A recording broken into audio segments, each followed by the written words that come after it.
Hey, what's going on, crypto people? It is your boy, the Crypto Siege, with another day in the life and the crazy life that is the digital asset space. Good morning, happy Thursday. Guys, I wanted to hop on here real quick, just do a quick video. This is the XRP Daily News.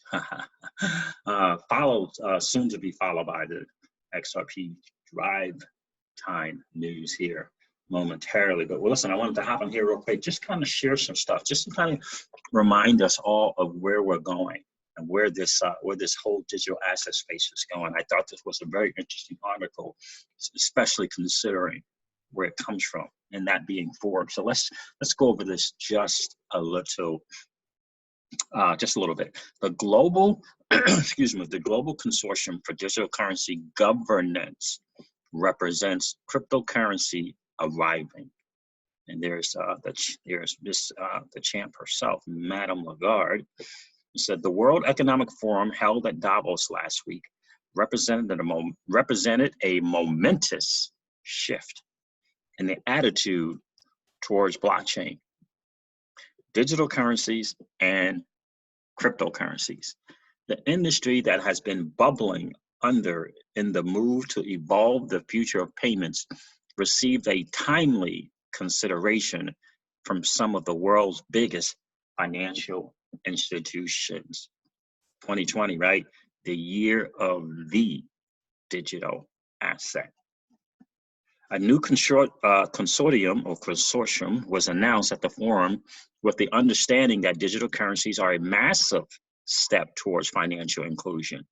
A massive step towards financial inclusion, something known by cryptocurrency enthusiasts for some time, but that it will only come with proper regulation. The consortium has thus been tasked with designing a framework for the governance of digital currencies, including stablecoins, and includes, this is the big one, public-private cooperation across developed and high-growth markets. Pay attention to those words, guys. And includes public-private cooperation across developed and high-growth markets. Public-private cooperation, massive.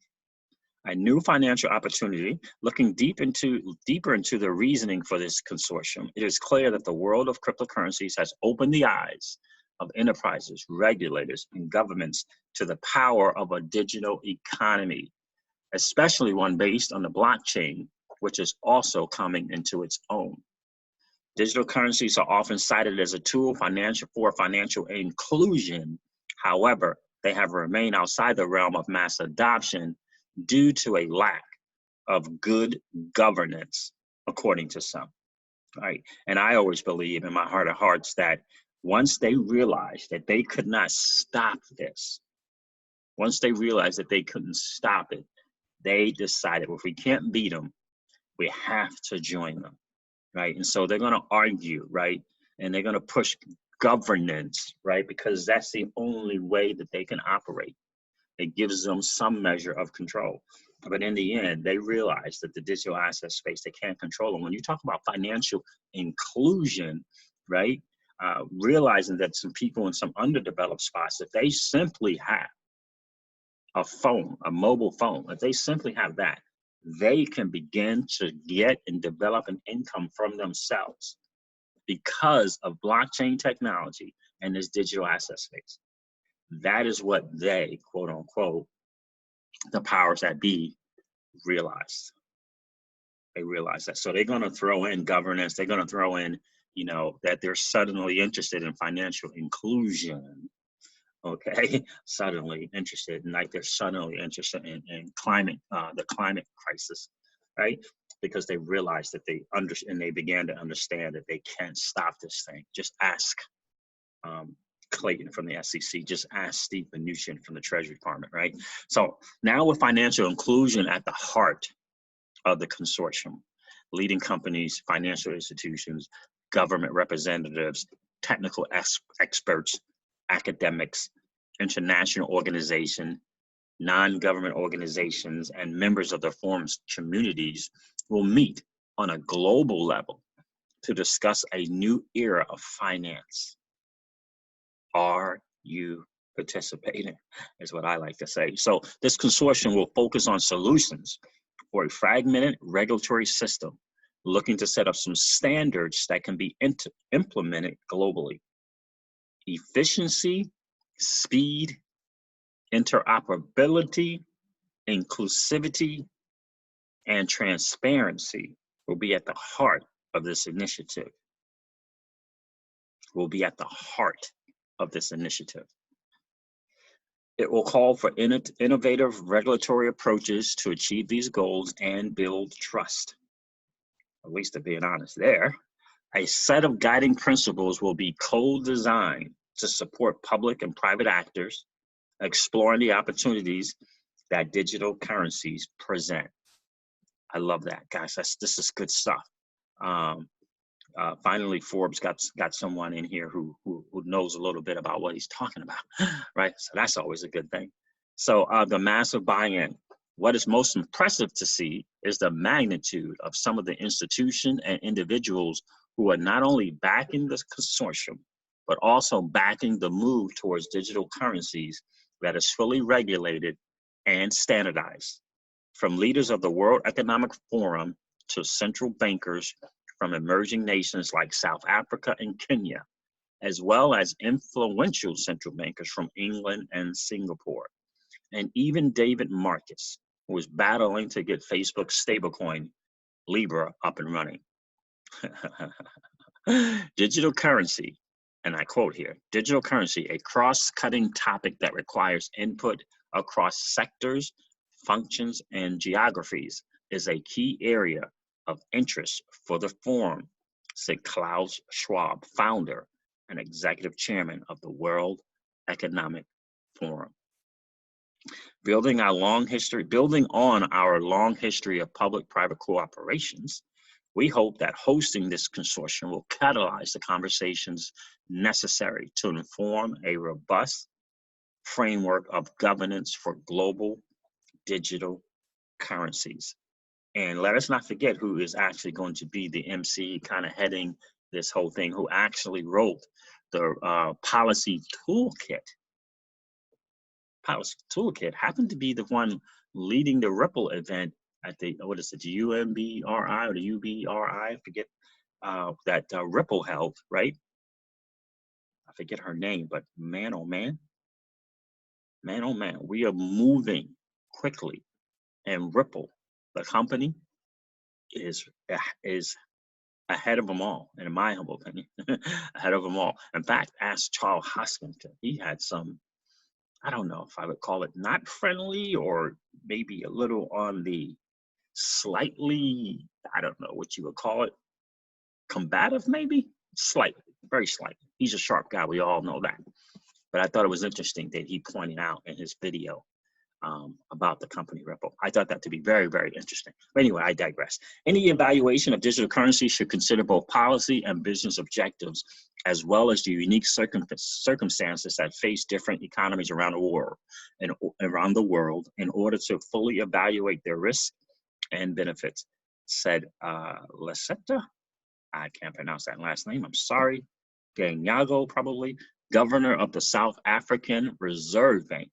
Bringing together diverse perspectives through this consortium will allow for this holistic review. In order to achieve this, we need the public and private sector to collaborate. While digital currencies offer wide possibilities, these have to be assessed against the fundamental objectives of economic advancement and shared prosperity, said Patrick, I cannot pronounce that last name either, governor of the Central Bank of Kenya. I love it. South Africa and Kenya are in the mix. Gotta love that.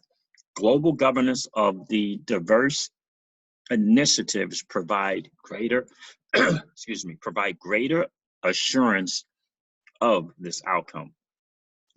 Governance is the core pillar of any form of digital currency, said Mark Carney, governor of the Bank of England. It is critical that any framework on digital currencies ensures security, efficiency, and legitimacy of payments while ensuring fair and open competition. We welcome the World Economic Forum's platform to help develop a robust governance framework for inclusion through digital currencies. I absolutely love that phrase. We are exploring the potential that properly regulated digital currencies hold for cheaper and faster cross-border payments, financial institutions, and rooting out illicit finance, said Tharman. Another one of those names, Sean Magarathanam, holy cow, Senior Minister and Chairman of the Monetary Authority of Singapore. This dialogue between public and private sector players is now essential, so we find the right roles for each in realizing this potential. We welcome the dialogue the World Economic Forum is facilitating about digital currencies, said David Marcus, head of Calibra, head of Calibra, Facebook, and a Libra board member. We agree that good regulation is important for the success and safe adoption of digital currency platforms, and are looking forward to continuing to engage in this constructive conversation. Doors to open for better cryptocurrencies? This decision to include major enterprises, bank, governments, and regulators into one massive consortium to drag digital currencies into the mainstream with a regulatory framework that works for all could represent the true birth of this industry. Guys, I'm going to wrap it up there and leave it with that.